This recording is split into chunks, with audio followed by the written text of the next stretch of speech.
Hello, everybody, and welcome to Believe in the Dallas Cowboys, which is easy to do because they beat the Vikings by 1,000,000 points. And now we get ready for the Giants tomorrow. I am Jeff Kavanaugh. And he, of course, is former Cowboys wide receiver, Mr. Fourth and Long, Jesse Holly. Oh, Jesse Holly went 77 yards. It must be a reality show. First of all, Jesse, how are you?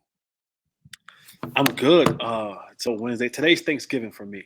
So that's a happy thing because I work tomorrow covering the game, pre-halftime and post-game shows. You can find that at A to Z Sports Dallas. So many I get confused. A to Z Sports Dallas. You can find that. So today I left the house this morning. The collard greens is cooking, and I got the ribs going, and macaroni and cheese, and deviled eggs, and potato salad.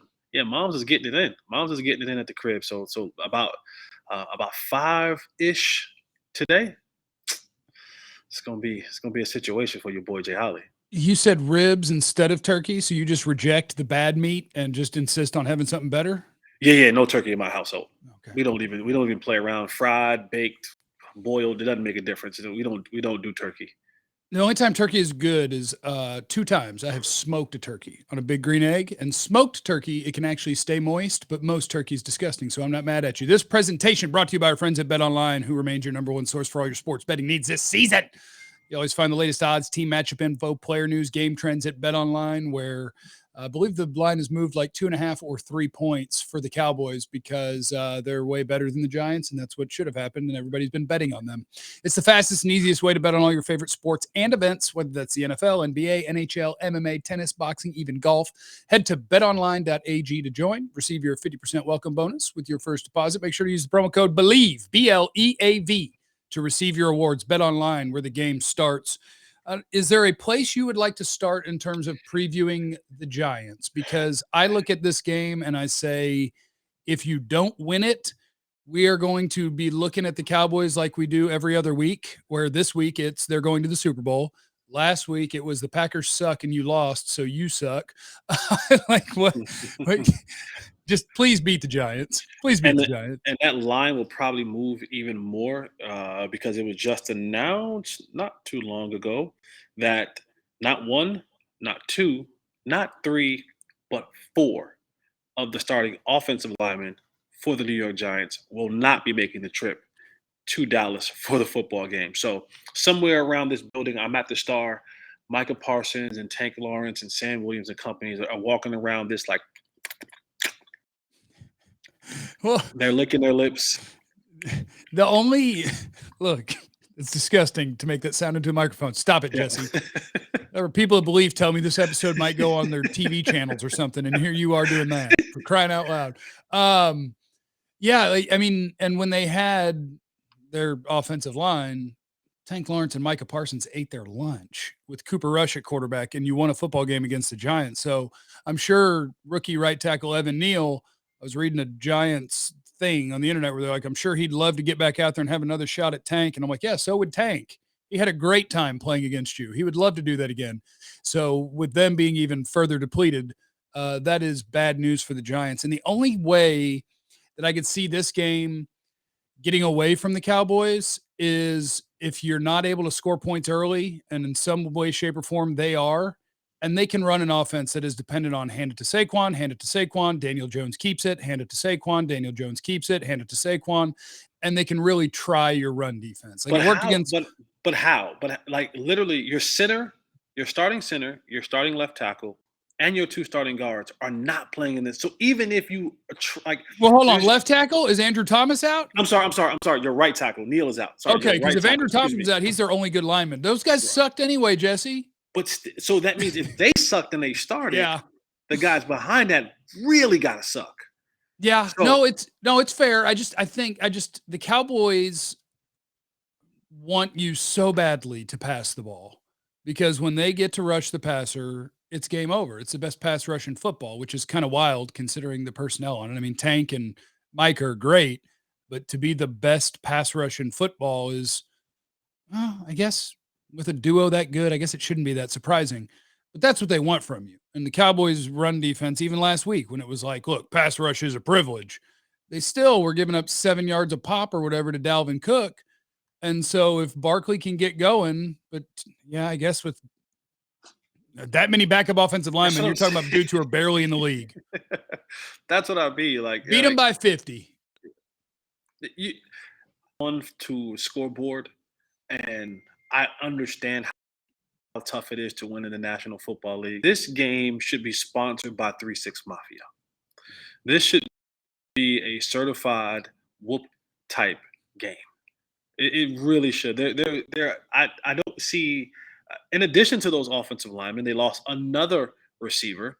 I mean, they. What's my guy? Kenny Galladay has to have a Randy Moss type game.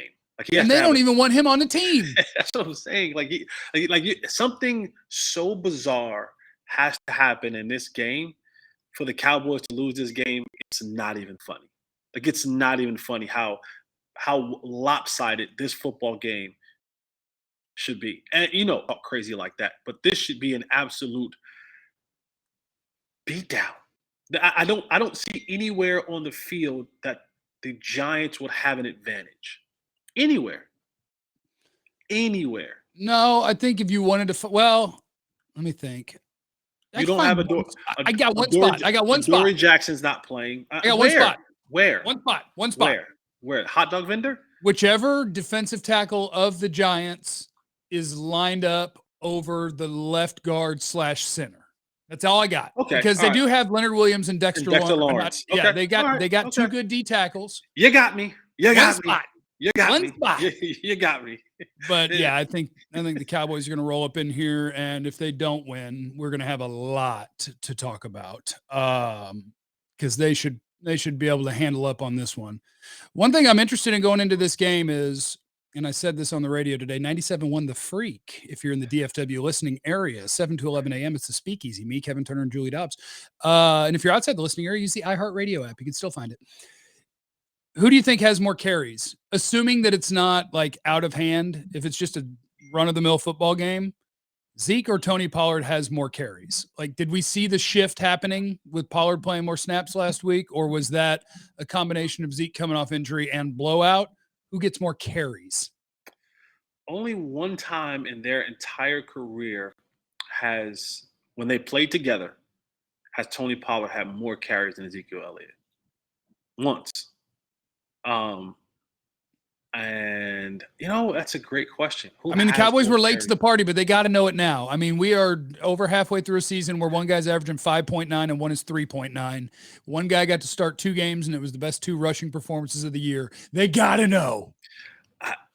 As Jerry once said over and over again, we go as Zeke goes. So I don't believe, I'm not confident enough that the Cowboys have seen what we've all seen, and that Tony Pollard should get the bulk of the carries. I think somewhere in the back of their mind, they still hold that number up there as if, he can't really rush the ball over X amount of times. And so if Tony gets than Zeke, it's a less than 5.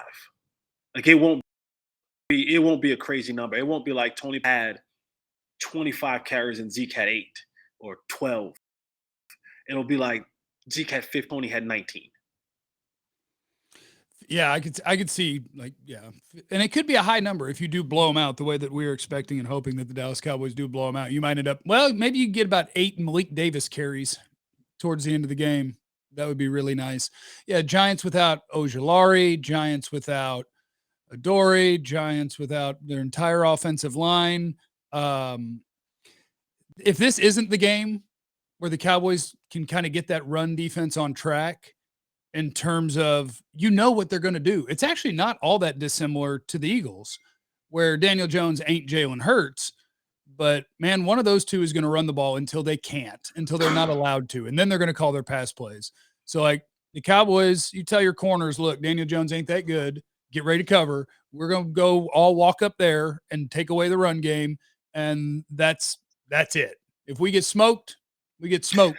I guess that's the way you lose, is you go take away the run game and some of your guys get beat one-on-one by their backup wide receivers they're playing. Now, we're talking about Anthony Brown and company on that other side. That's a high possibility. Like if you line up, even though they don't want him on the field half the time, but if you line up Kenny Galladay on Anthony Brown and you give Daniel Jones a decent enough time to complete the ball, he can have a day. He can have a day. He can definitely have a day. Now you can shut that all down. If there's a concern, because I really like, and I want to stop using this term because it's becoming so oversaturated, it's making my head hurt. I want to stop saying when you turn on the tape, because I feel like everybody can say that now, which I'm glad that people have access to this stuff now. But some people just say it to say it, and it really aggravates me. So I don't want to say it to be associated with those people who say it who really don't know what the hell they're looking at anyway. But when you turn on the tape and you look at this thing, the only thing that I guess one and a half things that kind of get to me. The one thing is the Cowboys look at this the way we look at it as, oh, this is just whatever, and we can just whatever, and la, and my mom's making casserole tomorrow, and someone's gonna have the strawberry pretzel cake like Daniel Larty at their house, and someone's gonna have the triple mac and cheese, and they just kind of like overlook this game. And the half thing I worry about, that there is a illness that's running around this building, and there are a ton of players that are sick. I wonder if it's the one that they don't talk about anymore, but that doesn't matter because it's just reckless speculation. But I just saw that people are wearing masks and the D-line room is sick. And I was just like, well, I don't think this year they care or test or whatever. So they're just going to pretend that everybody's just under the weather a little bit and they're going to go play. Yeah, and Jerry said the other day, he made it very clear, like, oh no, some guys are sick. It ain't COVID. It ain't COVID. It's definitely not that. That's not COVID. Don't try to come in here with your test. We don't want your test. We don't want your swabs. We don't want any of that. At this point in time of our season, we don't need to have any guys miss games. It's an upper respiratory infection. It's a flu. That's what's going around. So, but those are the only one and a half things that really worry me. Other than that, I mean, I have a good feel. Who's calling this game? Is it Troy? No, not Troy. It's who's calling this game? Is it Fox? Fox that's a good question. Game, right? It's a 3:30 game. Who has this game? Doesn't matter. I just feel like a lot of this game is going to be about who's the A team on that one. Oh God, I'm so bad at broadcasters. I don't know. It doesn't matter. I think they're going to spend a lot of time in this game talking about Thanksgiving stuff, honoring John Madden, talking about Thanksgiving meals, talking about turduckens and turkey legs and all that kind of other stuff. Because this game will be over at half. Really will be over at halftime. And if it's Burkhardt, Olsen, and Aaron Andrews, sure, whoever, doesn't matter. I want to hear about their traditions. I want to hear about their Thanksgiving Day traditions, because I don't think this will be a ball game. I may just tune in to listen to Brad Sham and Babe Loffenberg talk about their Thanksgiving food and their meals, because it's I struggle to find a concern. And you brought up one of Dexter Lawrence, but this game it should be over and done in 2 hours and 45 minutes. Well, I mean, the Giants are. I know Parcells would tell you are what your record says you are, but Bill Barnwell on ESPN.com, I love it. Before every football season, he writes the teams that are going to win more games than they did last year and the teams that are going to come down from last year, and he literally does it off point differential, where it's like, this team is better than their record was. This team is worse. If you won a bunch of games, but a bunch of them were close games, maybe saying got lucky is not totally fair because you made whatever plays you had to. But how you fare in one-score games is very random from year to year in the history of the NFL. And I feel like the Giants and the Vikings are the two teams in the league this year that they've just been able to hang around, and they've been on the right side of coin flips when you get to the end.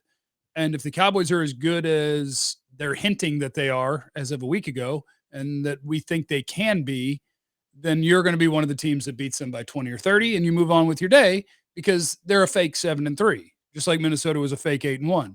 It's their real record, but it's not reflective of who they really how are. Good they are and who they're going to beat. Yeah. The Vikings have played two good teams, thumped and thumped. And the Giants, I would imagine, let me look at their schedule real quick, but I bet you we have eked out a bunch of close games, and we ain't that great. Giants coming off a 31-18 loss to the Lions, beat the Texans by 1 score, lost to the Seahawks, beat the Jags by 1 score, beat the Ravens by 4, beat the Packers by 5, beat the Bears by 1 score, beat the Panthers by a field goal, beat the Titans by 1 point. So yeah, they're on the good side of Lady Luck, if you will. Yeah. And Lady Luck don't tend to stay. Heads and tails eventually falls tails.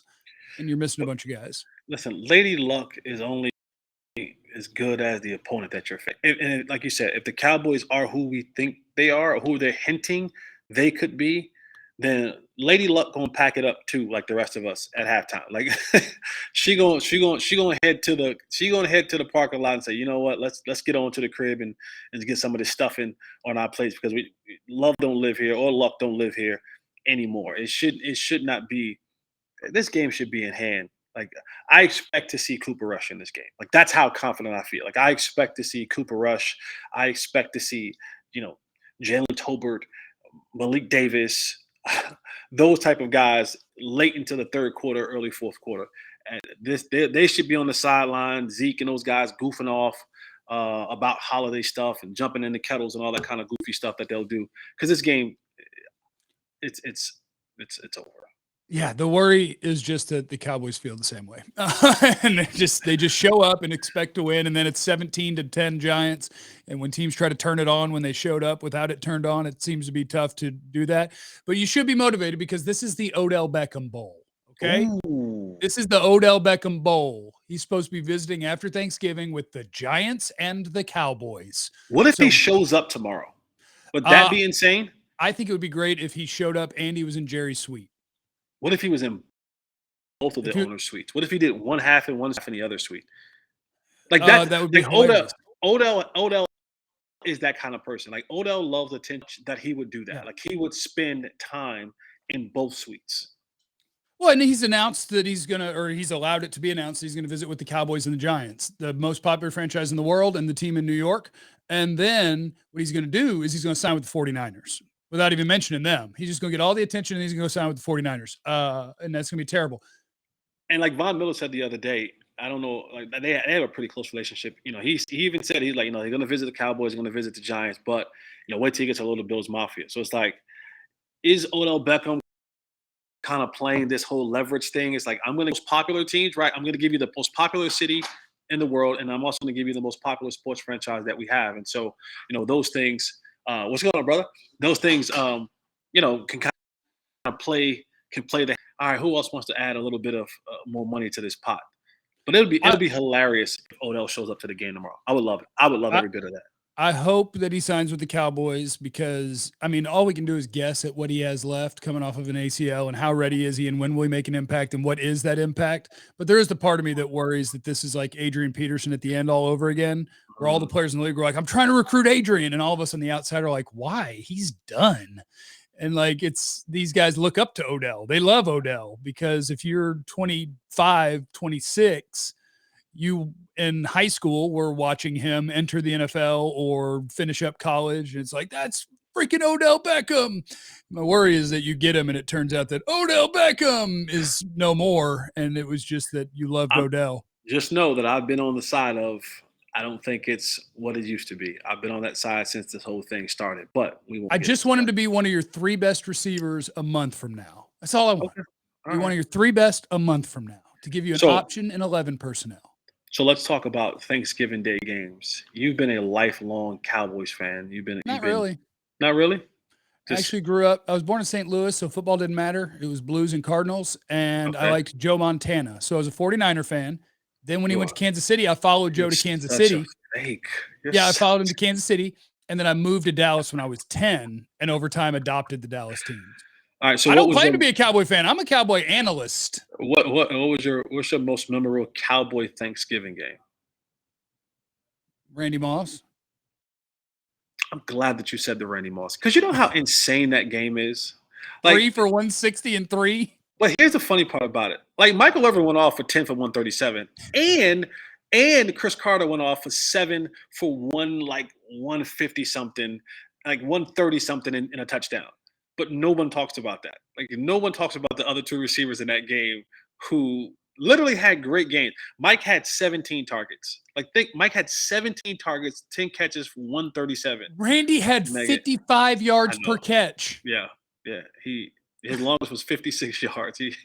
But as I'm saying, Chris Carter had a 54-yard touchdown. But it's insane that's the game that everyone remembers was that Randy Moss game in '98. Cowboys 33, Giants 16. What is the? And I'll do my prediction next. What is the Kavanaugh family like famous dish? And what's but you have the palate of a 6-year-old. So I don't even know why I asked this question. Yeah, and it's their fault. They created this palette. So my Like- parents, we'll go up there. We'll have turkey and we'll have stuffing/dressing. We'll have green beans. I think we'll have mac and cheese. We'll have rolls and we'll have gravy. That's it? That's what we'll have. That's the whitest Thanksgiving spread I've ever seen and heard in my life. That's racist. That's fine. What kind of bread? Is it at least Hawaiian rolls? It's the little, you just take them and you bake them, and they're already in the shape, and then they All just right, so brown they're up a not- little bit. It's not the Hawaiian rolls. All right. I make little tiny Cool. turkey sandwiches on it. I fold up a little Kraft single into quarters, and you put So that on no- top of some turkey and gravy. No macaroni and cheese, no collards. No, we have mac and cheese, but green Oh. beans is our green. All right, so Out of is the your mac and cheese on top of the stove or in the oven? Like, On top of the stove. oh my, on top of the stove? Is that real? It's a very white thing. Yeah, we're very white. Well, I'm glad that you said it because Yeah. macaroni and cheese should never be cooked on top of the stove.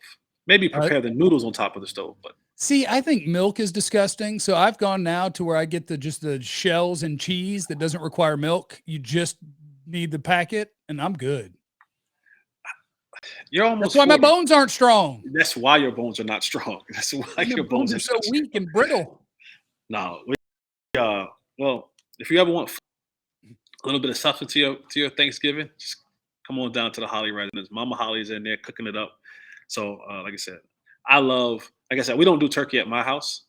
My mom is doing a little ham because she likes ham and ribs and collards and potato salad and deviled eggs. And she made 2 sweet potato pies from scratch. Mm. I That sounds just disgusting. But ribs disgusting. but ribs sound great. I would love if we had ribs instead of turkey.